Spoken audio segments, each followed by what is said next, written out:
Scotland Yard, the headquarters for London's police, is dealing with a major scandal involving its officers and sexual violence.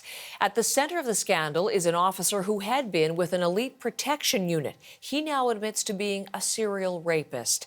Let's bring in Abby Kugathasan from London, who has the details, first of all, on the officer and the case against him. Abby.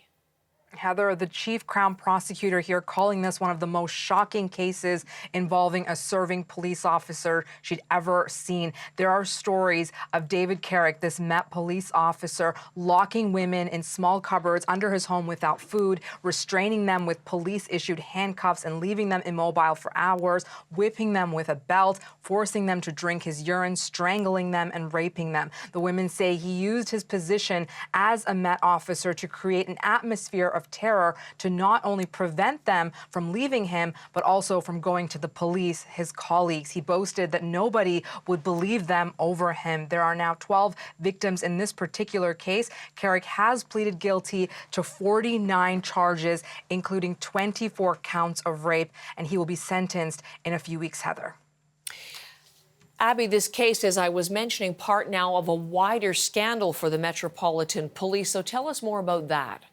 Yeah, certainly for the largest police force in the United Kingdom, another massive scandal. This isn't the first case and not even the first high-profile case involving one of their own. In 2021, Sarah Everard was kidnapped and killed in London by an officer who worked in the same unit as David Carrick. The force says they'll start the process of firing Carrick today, but certainly critics pointing at a culture of misogyny within the police force, a culture of protecting each other, which has allowed for officers like David Carrick to go on abusing women. Now, he had been accused of abuse before he was even vetted to join the force back in 2001, and the Met received multiple warnings throughout his career, but did not act. Mark Rowley is the police commissioner, and he says that they have failed.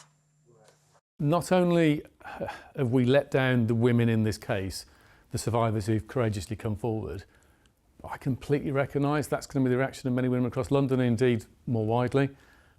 All I can say is, I'm sorry that we've let you down.